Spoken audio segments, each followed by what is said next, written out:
Essence, 3 centimes de plus, la hausse appliquée dès ce soir minuit. Les 9 à Venise, pour défendre la sécurité d'Israël. Le CAP, le diplôme est-il encore adapté à la vie professionnelle?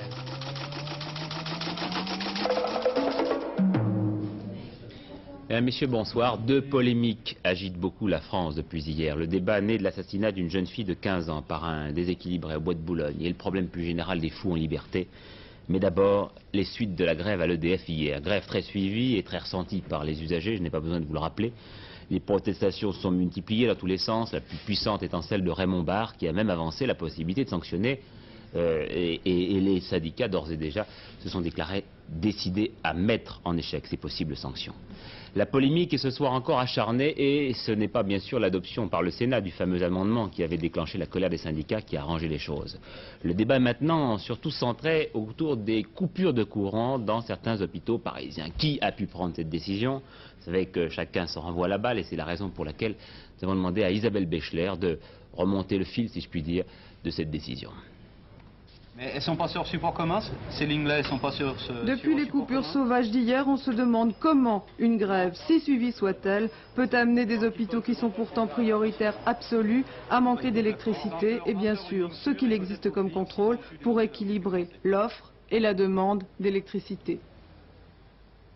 Les ingénieurs qui sont ici surveillent justement cet équilibre de la production et de la consommation et en temps normal, lorsqu'il y a un déséquilibre, soit par des moyens automatiques, soit en commandant aux centrales, on augmente ou on diminue la production pour l'ajuster en permanence très exactement à la consommation. Et hier, que s'est-il passé? Le plan Croix-Rouge a eu des ratés.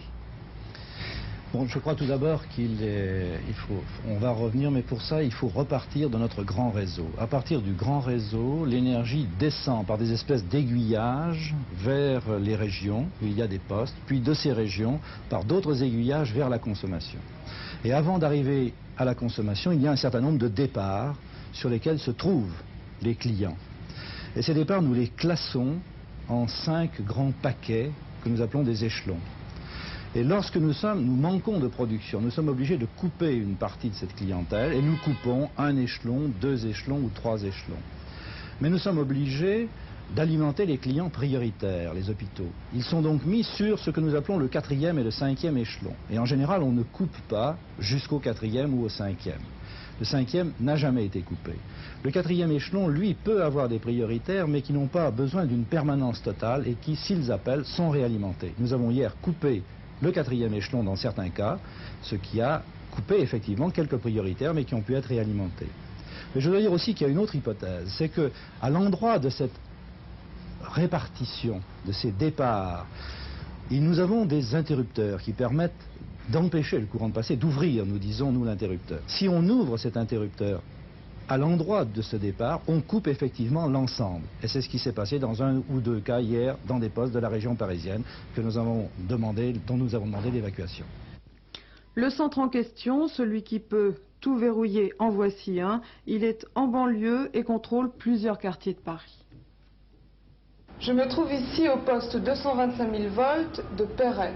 Il me suffirait pour plonger dans le noir plusieurs quartiers de Paris, des Champs-Élysées jusqu'à l'Alma, de tourner ces 2 boutons, puis de les enfoncer sur le tableau. Alors ce que j'aimerais savoir, Monsieur Rouget, c'est si c'est la même manœuvre qui a été effectuée hier matin et qui a plongé dans le noir plusieurs départements, dont par exemple l'hôpital Foch. Ça préoccupe beaucoup les gens. C'est exactement ça.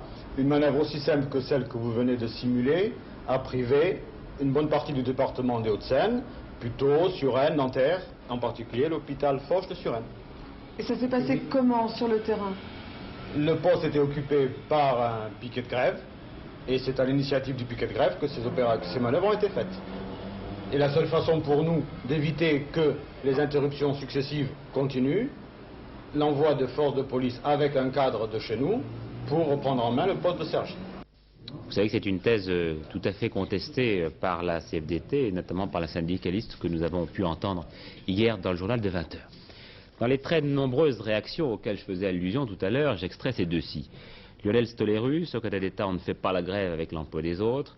Robert-André Vivien, député du Val-de-Marne, ce sont des grèves coup de poignard à l'économie française. Il faut désormais l'instauration d'un service minimum à l'EDF en cas de grève pour assurer la continuité du service public. Et Robert-André Vivien de déposer une proposition de loi en ce sens.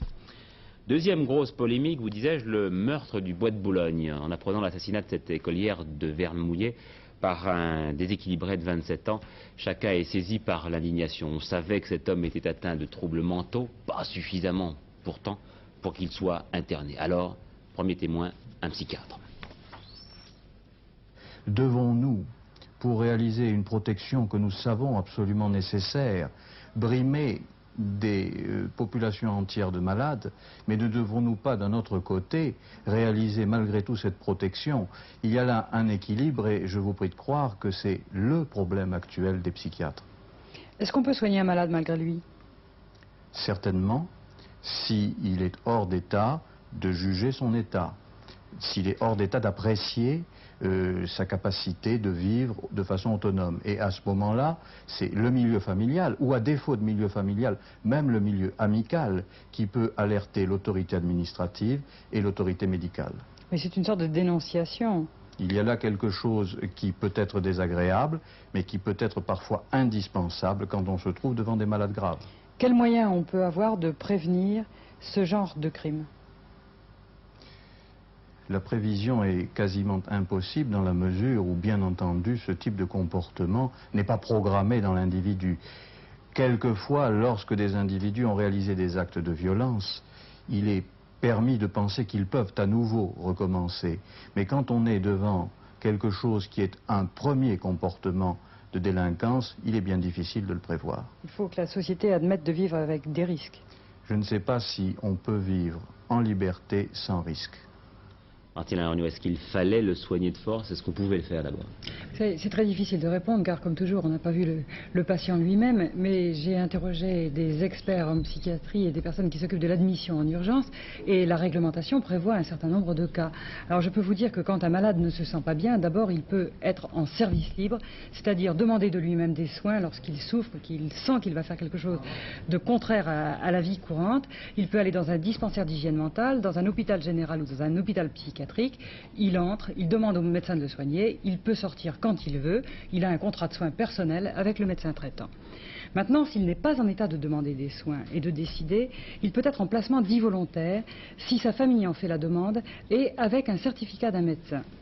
À ce moment-là, il est en internement, il ne peut plus sortir quand il veut, mais c'est un internement souple, à savoir qu'entre l'accord de la famille et celui d'un médecin, il peut sortir assez facilement. Dernier point, il y a la forme policière, le placement d'office.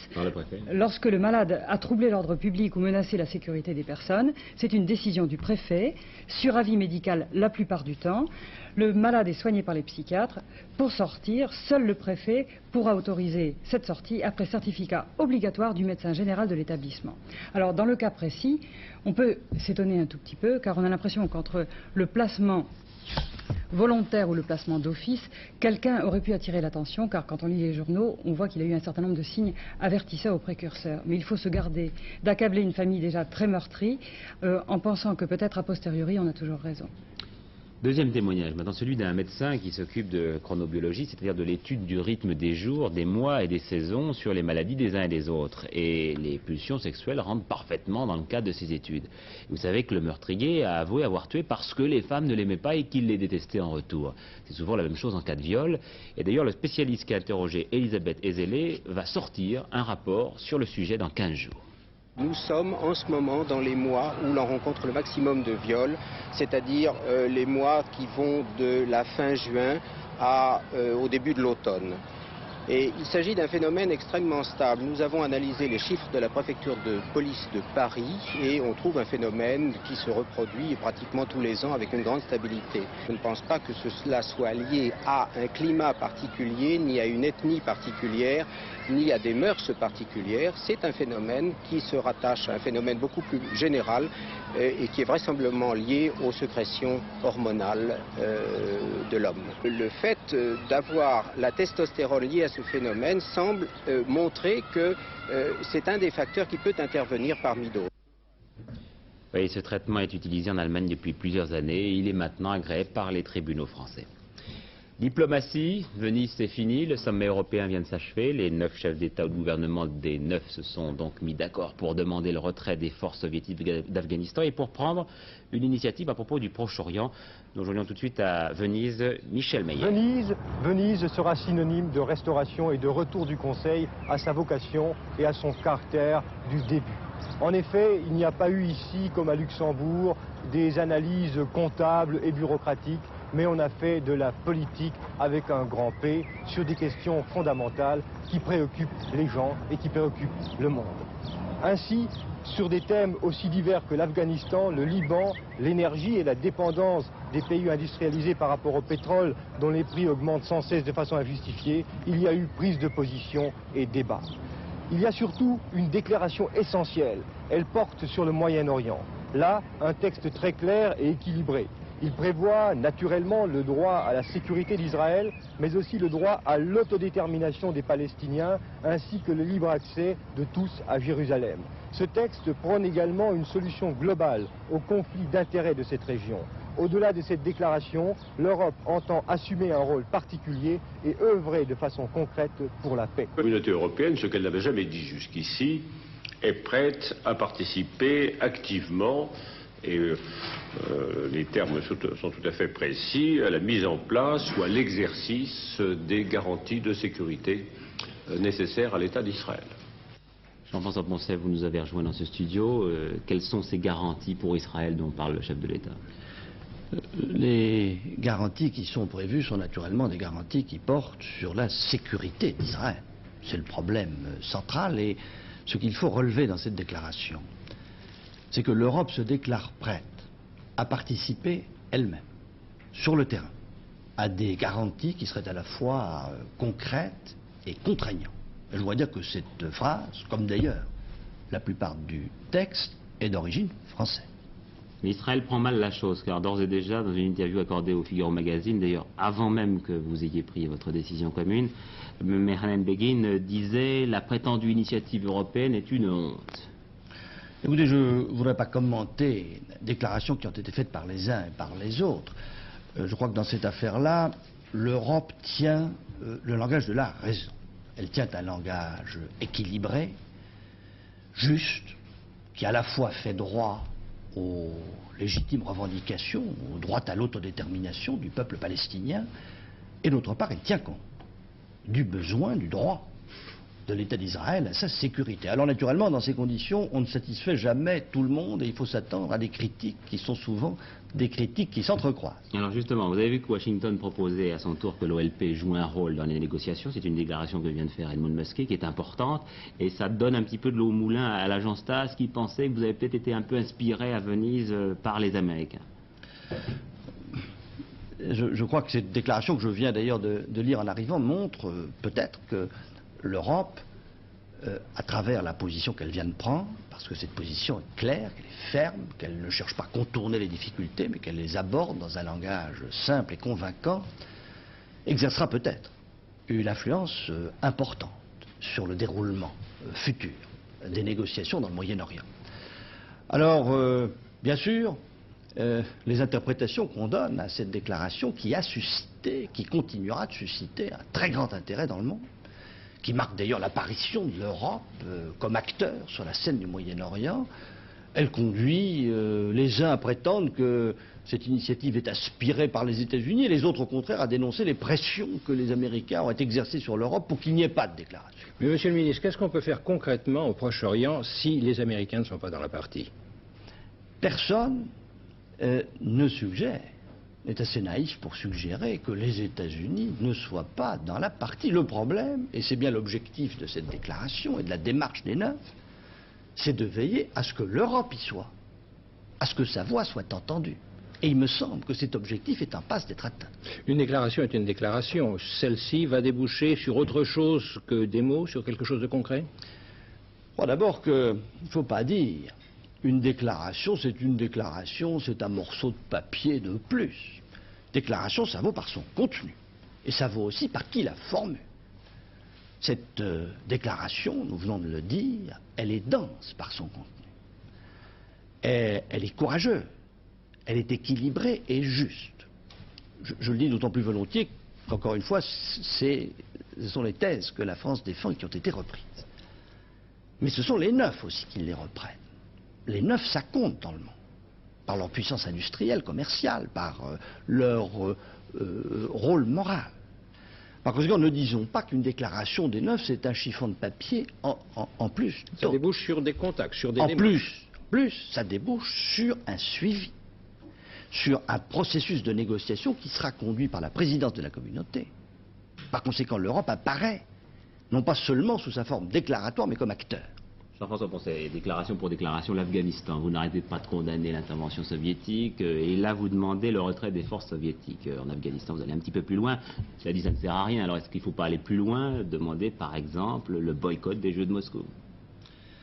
Écoutez, cette déclaration, vous avez l'air de considérer qu'elle reprend ce qui a déjà été dit auparavant. Ce n'est pas vrai. C'est une déclaration qui a été adoptée par les neufs au moment où nous assistons en Afghanistan à une intensification des combats. Et elle met en garde l'Union soviétique contre les conséquences de cette intensification. D'autre part, elle apporte son soutien aux efforts de négociation et de paix qui sont entrepris par les puissances islamiques. Cette négociation, Monsieur le Ministre, salue l'effort de résistance de tout un peuple, si je me souviens bien du texte, qui veut dire que le gouvernement de Kaboul n'a pas de légitimité, si je comprends bien. Elle constate un fait, c'est qu'il y a en Afghanistan un mouvement national et populaire de résistance. C'est un fait. Et c'est un fait qui constitue incontestablement dans la situation un événement que les neufs devaient relever. Relever pas pour condamner, mais pour faire appel au contraire à une solution politique qui donne au peuple afghan le droit à s'exprimer et à décider lui-même de son destin. Une toute dernière question en quelques secondes. L'Europe donne enfin l'impression de se retrouver là, ce sommet de Venise, après plusieurs sommets, si vous voulez, marchands de tapis, où vous battiez entre vous, et enfin, cette fois-ci, vous voulez avoir une voix politique pour neuf qui soit écoutée dans le monde entier.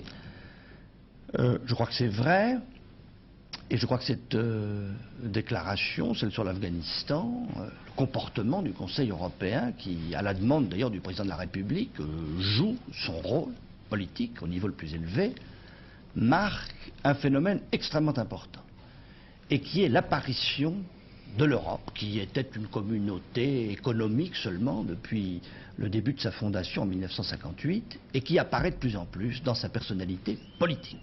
Et je crois que ça, c'est un phénomène dont tout le monde doit être conscient et qui est un phénomène nouveau et important, et heureux. J'ajoute que Valéry Giscard d'Estaing et Margaret Thatcher vont tous les deux petit déjeuner ce matin pour parler notamment de l'affaire des Nouvelles Hébrides et pour se mettre d'accord sur une solution pacifique. Afghanistan, précisément, nous en parlions, les rebelles aidés des déserteurs de l'armée afghane ont engagé une importante bataille à 20 km au nord de Kaboul, vous le savez, et des milliers de paysans gagnent la capitale pour s'y réfugier. Alors, pour aider ces populations menacées par la guerre, mais aussi par la faim, l'association Action internationale contre la faim collecte des fonds pour constituer des convois de vivres et de médicaments. Je vous laisse prendre connaissance des coordonnées de cette association. L'Iran, de plus en plus près de la guerre civile. Hier soir, des affrontements entre groupes religieux rivaux ont fait au moins un mort et 600 blessés. Ces émeutes n'ont pas empêché l'ayatollah Khomeini de proclamer le début de la révolution culturelle. Le bac maintenant, ce matin pour une partie des lycéens, début des épreuves de philosophie. Dans le même temps, on apprenait les résultats du concours général 1980. 145 lauréats, 87 garçons et 58 filles, pour la plupart de province. Voici un oiseau rare de 16 ans, premier prix de version latine, accessible de grec. Alors pourquoi cette passion des langues dites mortes? Dominique Laurie a posé la question à Laurent Meunière. Le latin peut m'apporter une méthode de réflexion, un moyen d'analyser certains problèmes. Et en plus de ça, le latin, ça permet de maîtriser, enfin, dans une certaine mesure, le langage. Et comme toute la journée on baigne dans le langage, c'est une supériorité. C'est-à-dire, ça permet de renouer avec la tradition des anciens sophistes à Athènes, qui étaient capables de prouver n'importe quoi, n'importe qui. Aujourd'hui, c'est plus le cas, mais enfin, il peut être utile de savoir parler. Vous ne pensez pas que vous êtes en quelque sorte un garçon à contre-courant par rapport à tous ceux qui s'orientent vers les maths, vers la technique, vers la physique, non? Non, et puis ceux qui s'orientent vers les maths, la technique, la physique, s'ils sont vraiment bons, vraiment doués pour ces matières, il faut en même temps des lettres. C'est-à-dire que la formation littéraire en elle-même peut être suffisante, aujourd'hui peut-être moins qu'avant, mais la formation scientifique seule n'est pas suffisante. Pourquoi? C'est-à-dire que la formation scientifique ne permet pas de dépasser le travail auquel on est soumis pour s'élever, pour porter un regard synthétique. C'est le propre de la formation littéraire, ça. Précisément, ce matin, le ministre de l'Éducation a annoncé que le CAP, contrairement au bac, allait être délivré sur contrôle continu des connaissances. Vous savez qu'on parle beaucoup du bac, du concours général, et trop souvent on néglige d'autres épreuves qui jouent un rôle important dans la vie active du pays. Alors le CAP, par exemple, ils sont pourtant 420 000 à plancher pour obtenir ce diplôme. Dans quel but? Eh bien, regardez pour cela l'enquête de Lorraine Cusin et de Jacques Vangavert.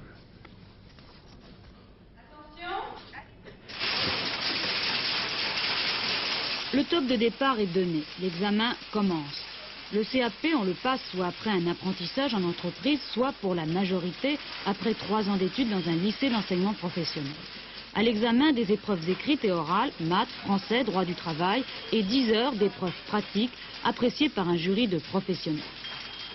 Pour être reçu, il faut 10 de moyenne générale et obligatoirement 10 aux épreuves pratiques. L'an dernier, 56% de reçus. Les recalés pour beaucoup à cause de l'enseignement général. Orientés vers le CAP après la 5e, les élèves sont surtout motivés par l'examen pratique. C'est plus intéressant. Pourquoi c'est plus intéressant? Parce que ça concerne ce qu'on veut faire. Par exemple, pour la comptabilité, on est sur les machines, tout ça, c'est mieux. Parce qu'enseignement général, les maths, tout ça, Avec un CAP, on est ouvrier ou employé qualifié. Le diplôme en poche, vers 18 ans, 90% des titulaires veulent donc entrer tout de suite dans la vie active. Mais pour le jury, ici en imprimerie, ils ne sont pas encore opérationnels. Il faut bien 1 an pour qu'ils apprennent à bien connaître le matériel et à pouvoir travailler, parce qu'ils ne trouvent pas forcément dans une imprimerie le matériel qu'ils ont à l'école déjà. Alors il y a déjà une adaptation et puis de pratique qu'ils n'ont pas. Mais ce sont surtout les CAP d'employés qui posent le plus de difficultés, surtout aux filles. Actuellement, pour 1000 offres d'emploi d'aide comptable, 36 000 demandes. En dactylographie, 60 000 pour 800 offres. 50% mettent plus de 6 mois à trouver un travail qui ne correspond pas toujours à leur qualification. On nous donne un diplôme à la fin, c'est un CAP comptable. Mais avec le CAP comptable, on n'est pas du tout comptable dans une banque ou dans une entreprise. J'ai des camarades qui ont eu même le BEP comptable, ils sont tout juste caissiers dans un guichet ou ils tapent sur une machine, c'est tout. Le ministère de l'Éducation compte remédier à la situation de 2 façons. Réadapter toutes les formations aux besoins de l'économie et développer au maximum les stages des lycéens en entreprise institués cette année. Mais tout cela prendra du temps. Et donc je répète ce que je disais tout à l'heure à la demande de Pierre-Marie Thiaville, c'est que le CAP, contrairement au bac, allait être délivré désormais sur contrôle continu des connaissances. Libération partielle du prix des fruits et légumes, en tout cas de 8 d'entre eux. Je vous laisse faire votre marché. Pommes de terre, haricots verts, salades, carottes, tomates, artichauts, pêches et poires. On verra bien ce qui augmentera et ce qui ne bougera pas. Ce qui augmente en tout cas avec certitude, c'est le carburant. Ce soir, à partir de minuit, 3 centimes de plus. Là, nous met en région parisienne l'essence à 3,24 francs, le super à 3,45 francs, le gazole à 2,43 francs. Il va arriver, et le fioul domestique effectivement à 1,62 francs. C'est tout cela qui gonfle le budget des ménages et rogne leur pouvoir d'achat. Depuis plusieurs mois, tout le problème est de savoir si le pouvoir d'achat baisse ou ne baisse pas. Les documents statistiques sont à vrai dire assez contradictoires et ce n'est pas ce gros pavé d'1 kilo, les comptes de la nation, qui va nous aider ce soir, Pierre-Marie Thiaville, à avoir les idées tout à fait claires sur la question. On va quand même essayer avec vous. Mais on peut tout de même voir assez clairement pourquoi certains chiffres sont contestés. Regardez celui-là. Ce sont les revenus des Français. La masse, c'est-à-dire le total des revenus disponibles. En 1979, j'ai extrait ce chiffre de ce rapport sur les comptes de la nation qui a été publié aujourd'hui, il a augmenté de 1,9%. Si on divise par le nombre de ménages, c'est encore positif 1,5%, quoique beaucoup moins positif qu'en 1978, où c'était 5,1%. Donc, aspect positif des revenus des Français. Alors si les revenus augmentent, où est la fameuse crise du pouvoir d'achat que chacun d'entre nous ressent? La crise du pouvoir d'achat, vous voyez, c'est comme au Châtelet. On tourne, la crise du pouvoir d'achat, elle est chez les salariés. Parce que vous savez qu'un salaire net, c'est le salaire que l'on touche, plus les prestations sociales, moins les impôts. Et là, le salarié français, qu'il soit ouvrier, qu'il soit cadre, qu'il soit célibataire ou qu'il soit père de famille, de toute façon a perdu du pouvoir d'achat. Cela varie selon les cas entre 1% et 2,7%. Alors c'est le type même de débat polémique parce que vous savez que d'autres organisations donnent d'autres chiffres et que les autres... Eh bien voilà, ce sont les deux côtés du tableau. Finalement, les polémiques surgissent toujours entre les gens qui ne parlent pas de la même chose. Alors ces chiffres sont incontestables parce qu'ils sont réunis par tous les experts de l'INSEE, de la Banque de France, du ministère des Finances, et personne en fait ne les conteste. Mais on peut parler quelquefois, quand ça vous arrange, du pouvoir d'achat des salariés, et quelquefois des revenus. Or, dans les revenus, il y a les professions libérales, il y a les commerçants, il y a tous ceux qui ont des professions non salariées. Tandis que là, il y a seulement les salariés. Alors, le choix de parler de ce tableau ou de parler de l'autre, c'est un choix politique et même un choix de discours politique. Bien aujourd'hui, la CGT précisément a rencontré la CFDT pour essayer de se mettre d'accord sur une action en faveur du relèvement des bas salaires et de la réduction du temps de travail. États-Unis, nouvelle éruption du volcan du mont Saint-Helens. Des cendres et de la vapeur ont été projetées à plus de 14 km d'altitude. Les autorités craignent un gros tremblement de terre et ont demandé aux populations de Vancouver et de Portland, donc dans l'Oregon, de sortir le moins possible de chez eux et dans tous les cas de porter un masque. Je crois que ça s'impose au vu de ces images assez impressionnantes. Sport, Coupe Davis, la Suède s'est qualifiée pour la finale européenne en battant la finale de la zone A, en battant l'Allemagne 4-1 grâce à Borg. Et pendant ce temps, en demi-finale zone B, la Tchécoslovaquie mène devant la France 2-0. En effet, Thomas Smith a battu Christophe Roger-Vasselin en 4-7 cet après-midi à Prague. Et puis il y a quelques instants, Pascal Porte a lui été battu en 3-7 par le Tchèque Lendl, le meilleur, Olivier Ray. L'absence du numéro 1 français, Yannick Noah, blessé, vous vous en souvenez, lors des internationaux de France, a pesé lourd dans les raquettes françaises. En effet, son remplaçant, Christophe Roger-Vasselin, ici, en bas de votre écran, n'a pas pu rééditer son exploit de Roland-Garros où il avait battu Thomas Smith. Cet après-midi à Prague, le jeune Français a été battu assez nettement par le Tchécoslovaque en 4-7, 6-2, 6-3, 3-6 et 6-1. Après la défaite de Porte devant Lendl, la France est donc menée 2-0. Et demain après-midi, le double devrait qualifier la Tchécoslovaquie pour la finale de la zone européenne, zone B. Car on voit mal la paire expérimentale Vasselin-Porte battre Smith-Lendl, surtout qu'il y a 13 ans que la Tchécoslovaquie n'a pas été battue chez elle. Et puis, comme je vous le laissais entendre hier soir, Villas a été opéré ce matin d'une appendicite aiguë. Selon toute vraisemblance, l'Argentin est donc déjà malade lorsqu'il a participé aux internationaux de France. La Transat en solitaire, Marc Pajot a déjà parcouru plus du tiers du trajet et reprend l'avantage. Ce soir, il a plus de 90 km d'avance sur Philippe Weld, un Américain, en fait numéro 1 officiel. Donc, Eugène Riguidel est donc second, mais ses positions pourraient être totalement modifiées car on annonce des vents violents pour les jours à venir. Automobile, départ demain à 16h des 48e 24 heures du Mans. Pour la première fois depuis bien des années, il n'y a pas de réel favori. À l'exception de Porsche, les grands constructeurs n'engagent pas de voiture. Et finalement, la compétition promet, vous le voyez sur ces essais, d'être ouverte. Et puis cet après-midi à Aix-la-Chapelle, les cavaliers français ont remporté la Coupe d'Europe des Nations. C'est leur plus grand succès depuis la médaille d'or remportée il y a 4 ans aux Jeux Olympiques de Montréal.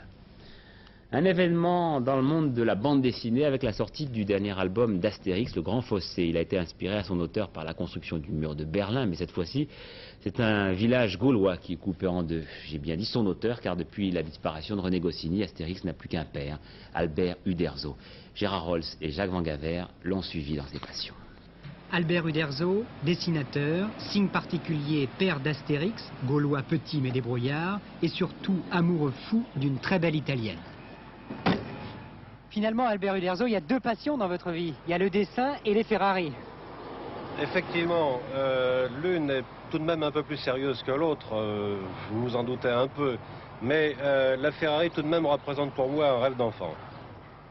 Pour Albert Uderzo, tout démarre vraiment en 1951 lorsqu'il rencontre René Goscinny. Entre les deux hommes, c'est un vrai coup de foudre. Ensuite, il y a deux tournants, la création de Pilote, non prédestiné, et la naissance d'Astérix. Ensemble, ils vont publier 24 albums qui sont vendus, écoutez bien, à 100 millions d'exemplaires. Goscinny disparaît en 1977, Uderzo hésite, puis finalement décide de continuer à faire vivre Astérix. En publiant son nouvel album, il avoue s'être inspiré du mur de Berlin. Et je me suis dit, pourquoi est-ce qu'il n'existerait pas un village en Gaule qui aurait des problèmes politiques, évidemment, avec deux chefs qui veulent chacun avoir l'intégrité du village, mais comme ils n'arrivent pas à se départager, ils sont obligés de scinder le village en deux, et au lieu de mettre un mur, là j'ai mis un fossé. D'où le titre, Le Grand Fossé. Et Astérix intervient, bien sûr. Bien entendu. Pour accommoder les deux parties du village. Pour accommoder les deux parties du village, mais ça se complique parce qu'il y a une partie du village qui requiert l'aide des Romains, et c'est pourquoi l'autre partie du village va chercher l'aide d'Astérix. Vous n'avez pas eu des problèmes de conscience après la disparition de René Goscinny?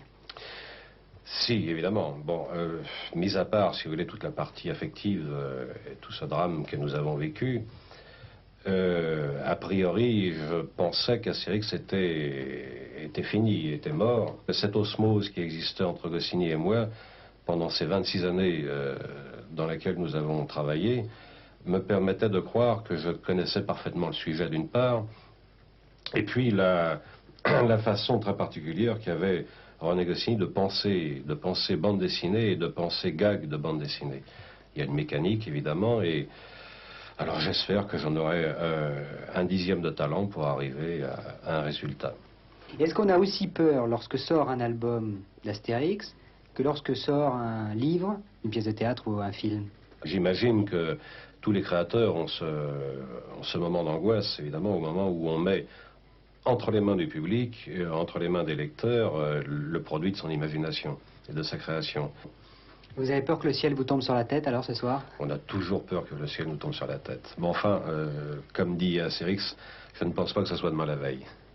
Eh bien, parlons de la météo précisément. Aujourd'hui, il a fait relativement beau, chaud en tout cas. Demain, les températures seront en légère baisse, mais des orages sont à craindre de la Corse aux Ardennes et à l'Alsace.